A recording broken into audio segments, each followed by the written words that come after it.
Hello, everyone. I am Chris Hyams, CEO of Indeed, and welcome to the next episode of Here to Help.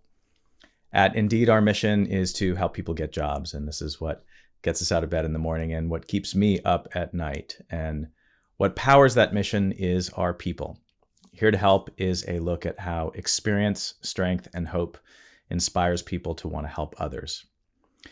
March is Women's History Month, and throughout this month, we are recognizing and celebrating the vital role of women in history. And while, of course, it's important to celebrate women's history at all times, during March, we shine a special light on the sacrifices made by women to help make the world a better and more inclusive place.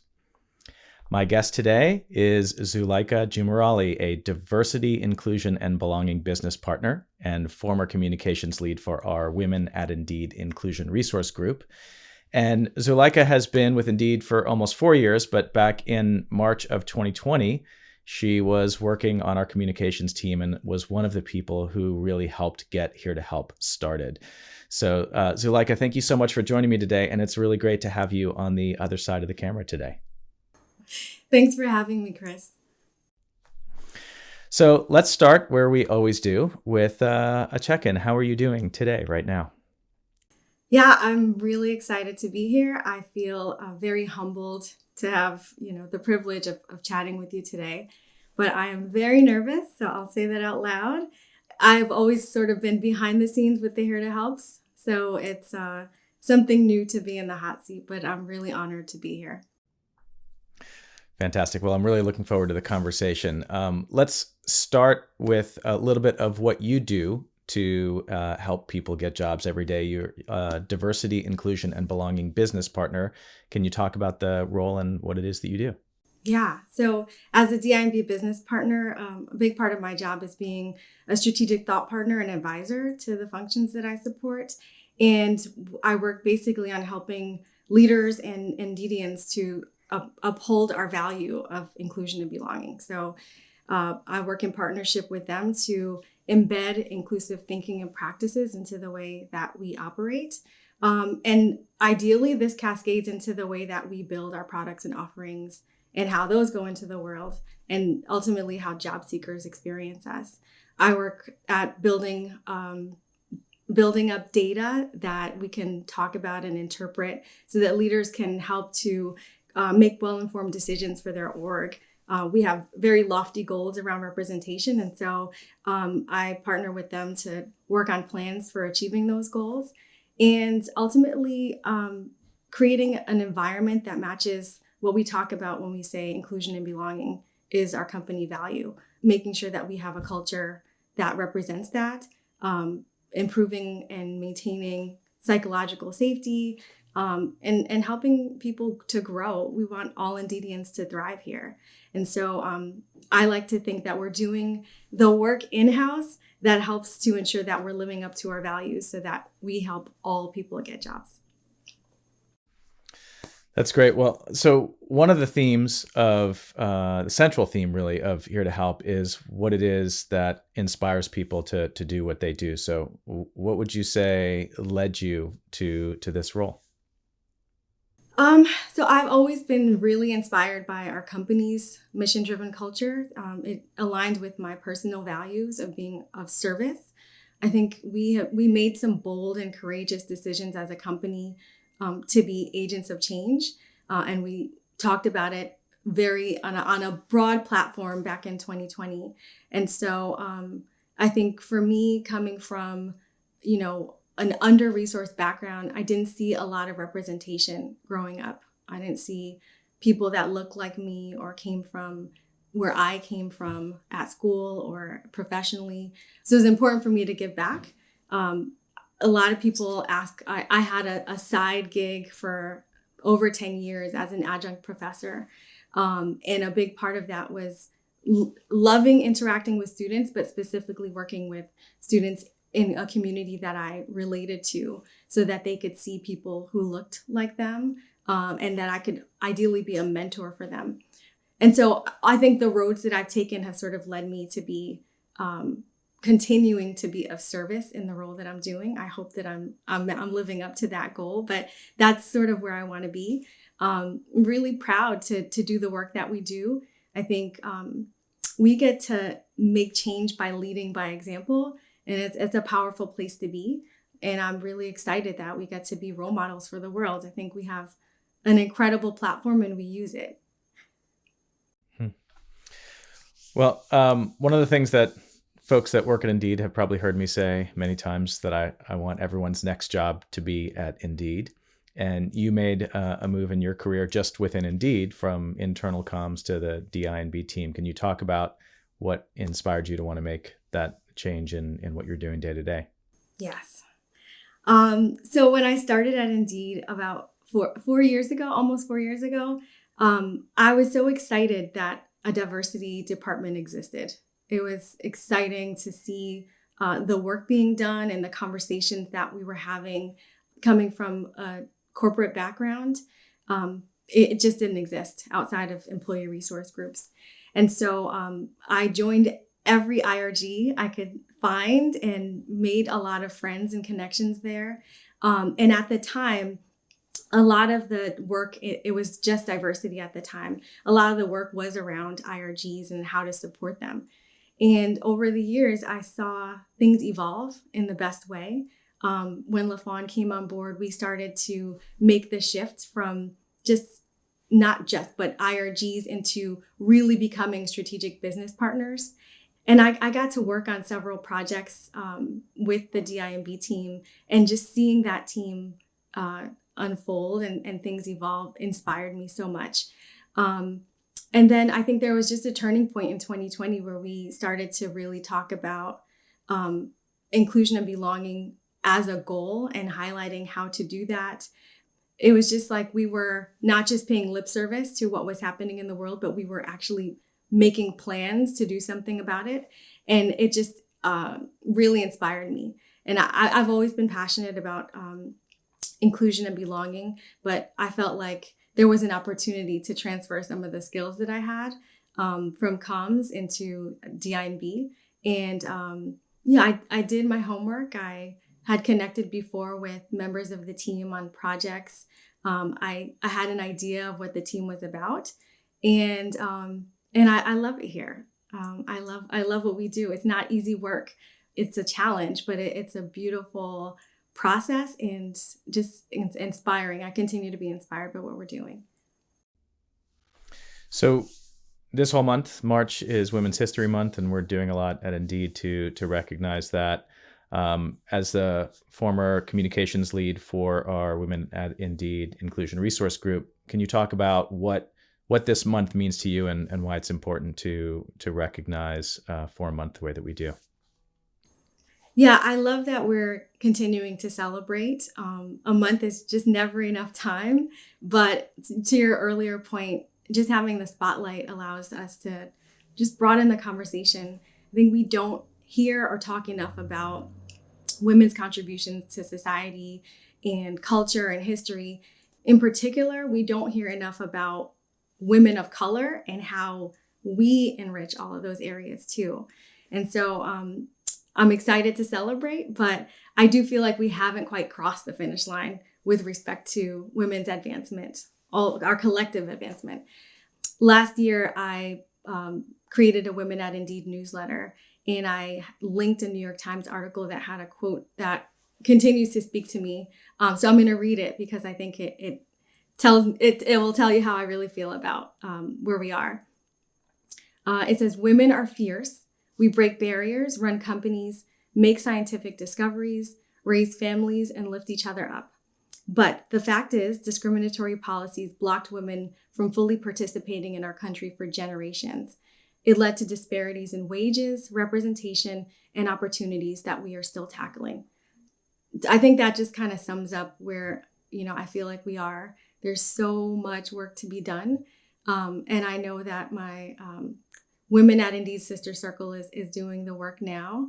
And again, that team is evolving as well. I'm just looking forward to seeing more open conversations, particularly around intersectionality, like a heightened awareness of all the layers of who we are. And importantly, I look forward to seeing more male allyship.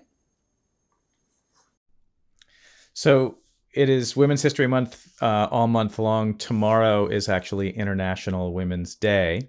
And the theme for International Women's Day is Break the Bias. Can you talk a little bit about what that means? Yes.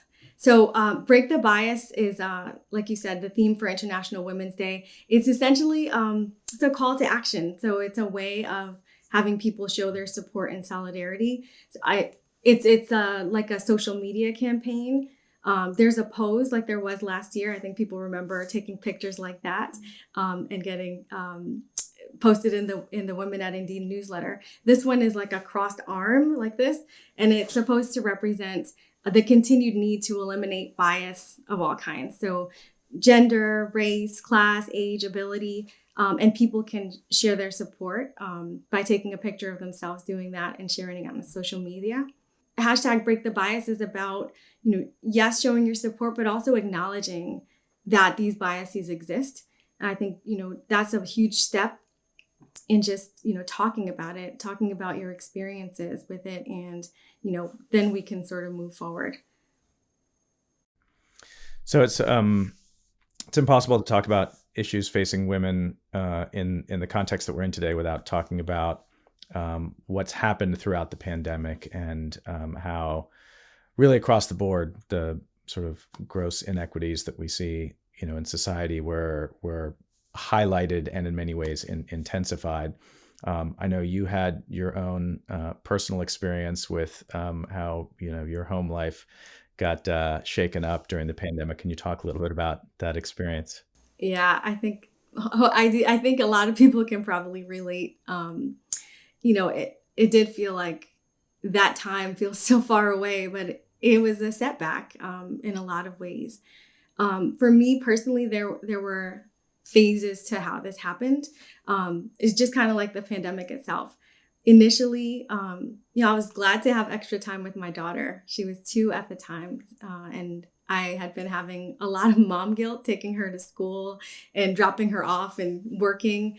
But there were 2 very distinct parallels. There was mom life and then there was work.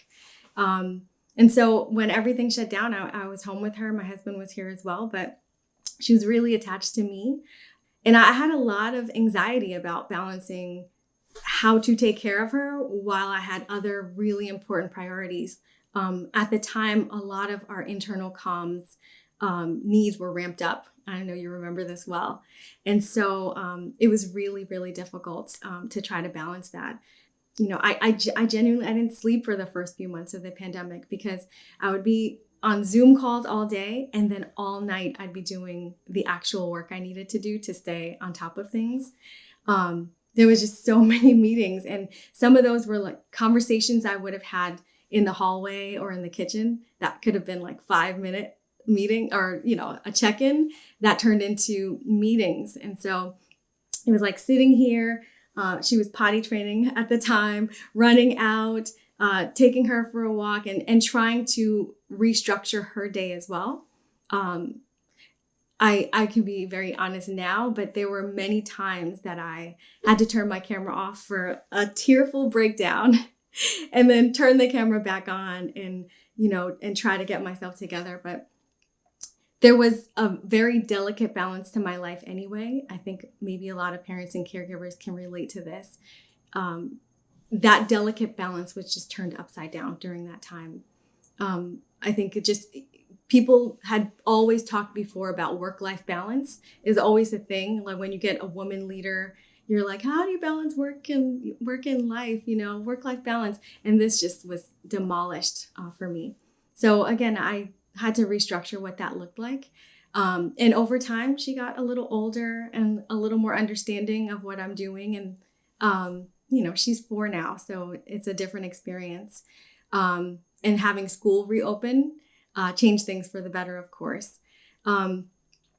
But I do want to remark that I still consider myself to be in a position of privilege. I was able to work from home. And Chris, I think you modeled and a lot of leaders, our SLT really modeled how important it was to be understanding of people's circumstances. I have women in my sister circle who are single moms who had a much more difficult time than I did. I think I had people who had to return to work at the height of the pandemic, leaving kids at home to learn, which was a disaster for some. It really genuinely felt like we had stripped back so much progress. And again, from a more global perspective, young women everywhere have had to stop their education. There were so many horrific things that I did complain then, and it was a difficult chapter, but I still consider myself very, very privileged to have had the support that I've had and to be working at a company that allowed me the space. Even though, again, there were pressing priorities, I had a lot of understanding. Yeah, thank you for sharing that, and for that perspective of how different the experience was for so many different people, and not having little kids. My kids are older. It's hard to imagine what that was like. But I'll say for all of us who were working with you at the time, we loved seeing Zoe in all of those meetings, and I can imagine that it was not easy and stressful. But that was one of the things that happened during this time is that the sort of walls between personal and work got a lot thinner, which is also uncomfortable. We talked about this early on, but someone at Indeed had said pretty early on in the pandemic that they didn't feel like that they were working from home, but that they were living at work, which is not a desirable concept. So one thing though that I'd love to dig into next is that the other thing that happened to you besides being at home and being home with your daughter is that you and your husband ended up starting a new business. So can you talk about that? And that's another, sort of living at work, working from home kind of experience. How did that come to be, and what was the impact on you and your family? Yeah, thank you for asking about that.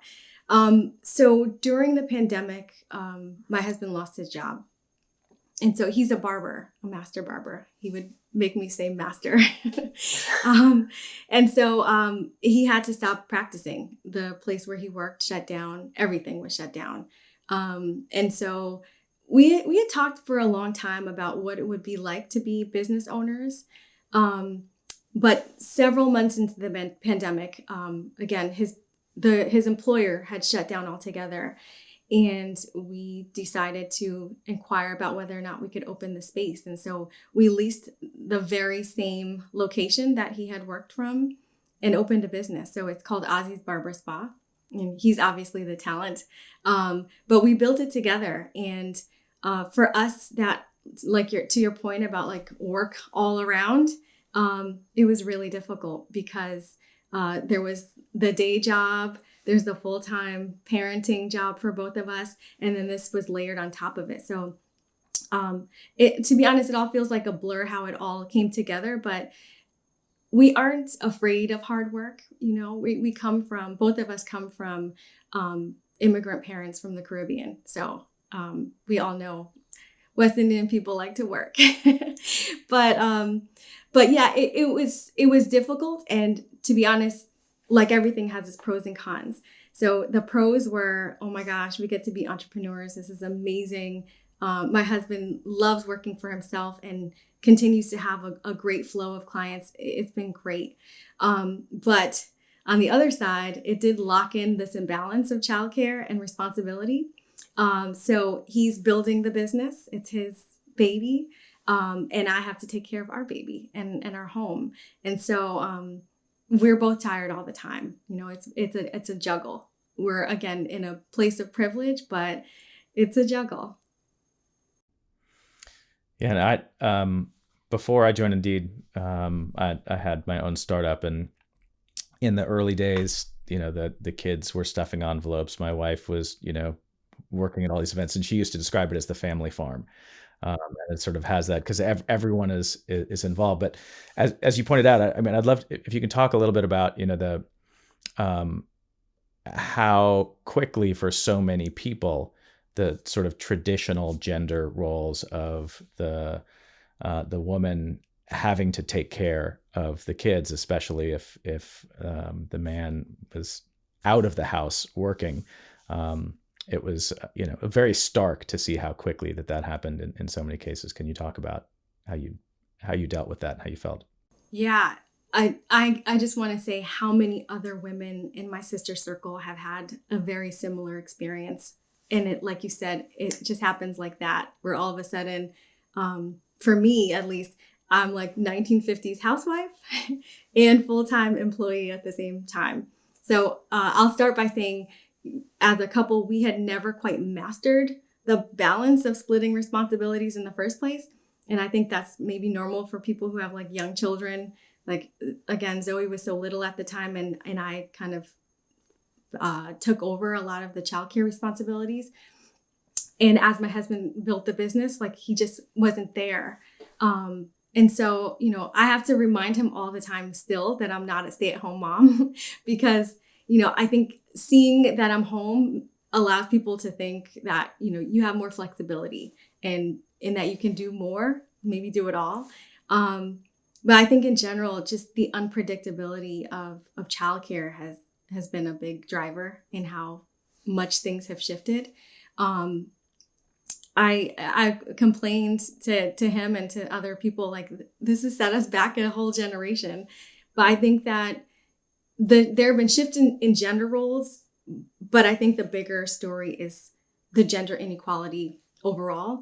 So, like, again, we were never in a perfectly balanced space anyway, all of us. And I think in general, the gaps between women's advancement has just like, those gaps are wider than ever. And so I think for me, from what I've read and my personal experience, I would say a lot of it is due to caregiving. That just tends to fall predominantly on women's laps. And so, and we talked about this before, Chris, like we've seen women just exit the workforce in droves. I think even up to last month, there was like over 200,000 women, or January, 200,000 women who just left the workforce altogether. And so a large percentage of those women are women of color and low income women. And I think they were already lagging behind. And so to me, it's like, what does that look like? Having to reintroduce them, or what will bring them back? And then I think also about the changing nature of work and the hybrid environment. Again, mostly women and mostly women of color are the ones that opt into fully remote work. And so I think about like, what does that look like for our advancement? So again, the setbacks are vast for me. I've been really lucky. I have understanding managers, and we work for a company that obviously, reflects values that highlight how important women are.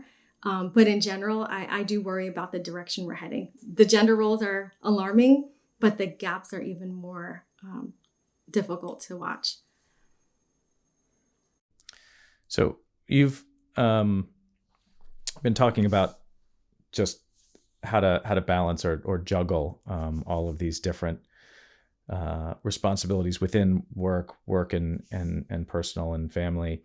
I'm sure there's a lot of other folks who might be listening right now who are facing or have been dealing with the same things. What would you say to them? And what kind of, advice or guidance or inspiration might you have? Yeah, for me, it's been so helpful and important that just people talk about it. I think you're pretty good at, highlighting your personal story. And I think, I hope that other people feel that my transparency is helpful to them. It's a consistent juggle that could be interrupted by anything. My kid could wake up not feeling well and my work week is shot. A school closure, snow day, or a sick kid in the classroom, it can really throw everything off. That all of those things that I talked about being so delicately balanced can be, again, like really totally messed up by things, again, outside of my control. And so for a while, and I still juggle this, the anxiety builds up around how to plan for things that you just can't plan for. And so there are two things that I would say, my message to other people. One is just kind of do what you can, right? You talked last week with Shayla about relinquishing control. And I felt like you guys were talking directly to me because that's definitely something I struggle with. For a long time, I think I've had this like little paper quote taped to my computer for over 10 years, my home computer. And it's like a quote that says, "How deep is the water? If it's over your head, does it really matter? At some point, when the stakes are high enough and your skills and desires are ready, you will swim." And so I keep that close by to remind myself that I can swim. And the truth is, I talk about this all the time with women in my circle, that most of us are paddling like crazy under the surface anyway.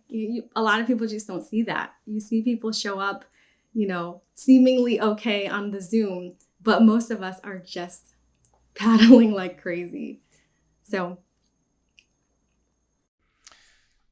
one of the things that we have talked about a lot is that, to add another layer and dimension to the things that you're balancing, you're a woman of color, you're going through these personal experiences yourself, and then you're also a DI&B partner. And so you're trying to every day show up to be there to help and support other people.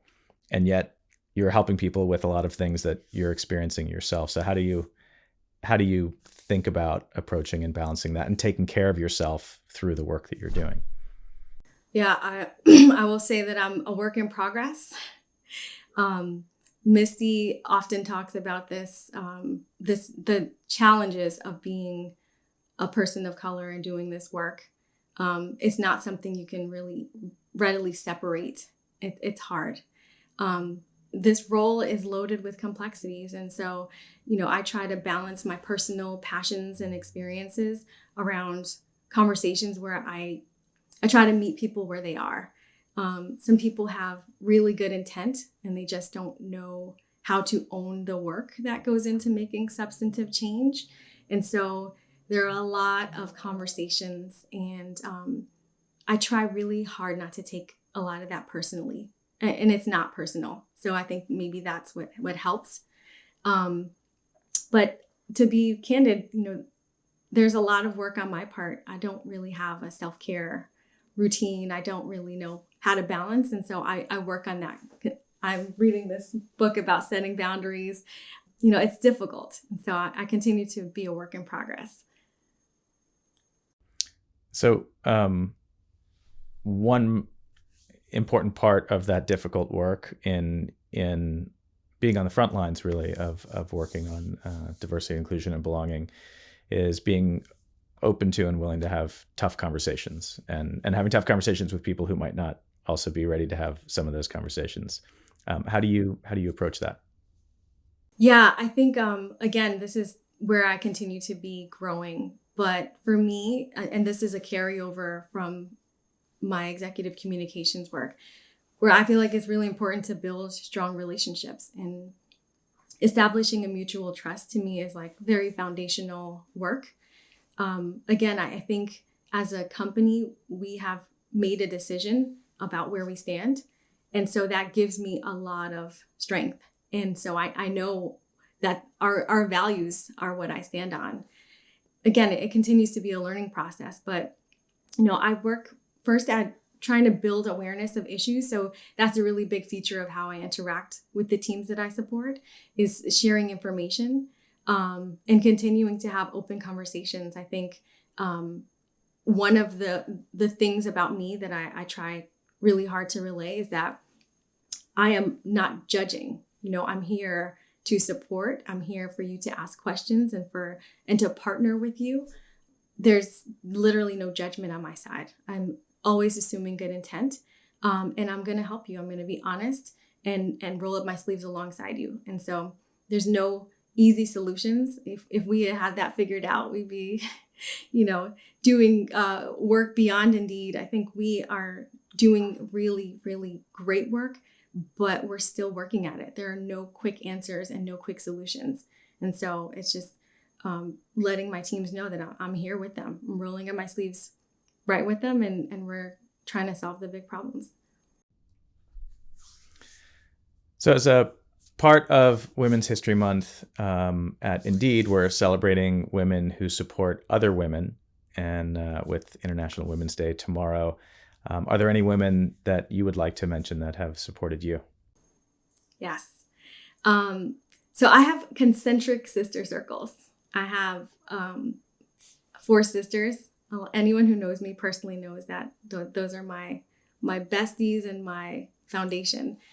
And I have built wonderful sister circles at work, here at Indeed, and other roles. I continue to maintain those friendships. Even, again, here at Indeed, when we were in office, we had, I used to host Black Girl Magic lunches. And so we just had opportunities to interact and talk and share. We didn't have enough of those before the pandemic hit. And so to all those ladies at Indeed who are in that circle, who maintain conversations on Slack, I've had professional mentors at Indeed again and beyond. I'm not going to call out everyone because there's just too many. My women at Indeed, partners that I worked alongside, managers, like I've always had wonderful support from the women around me, and I continue to try to be that for others. I keep saying quotes, but this one really kind of speaks to how I feel about the sister circles that I've cultivated. It's from Michelle Obama, and she talks about, friendships between women being 1,000 kindnesses traded back and forth. And so I try to share those kindnesses, and I am so blessed to be on the other end of those as well. So yeah, I have too many to count. But again, concentric sister circles. That's fantastic.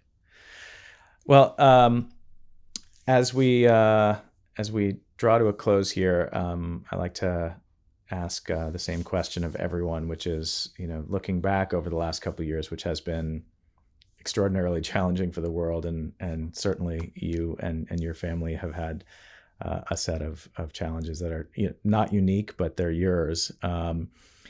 In all of that, is there something that you can point to that leaves you feeling optimistic and hopeful for the future?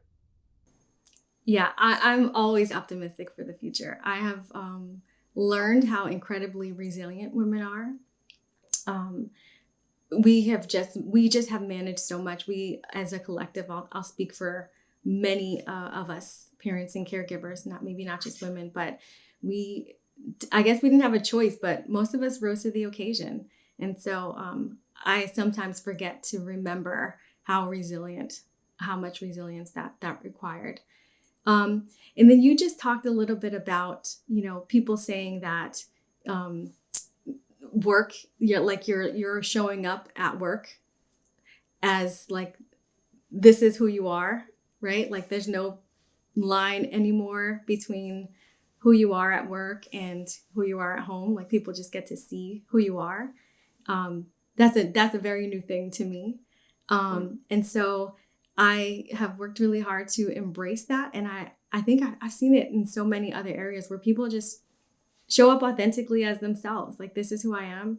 And my kids jumping on the bed next to me or making noises in the back or sitting on my lap. But like, I'm a mom and I'm human, and this is how I get to show up, and I'm allowed to show up that way at work. And I think that has made me so optimistic about what's ahead.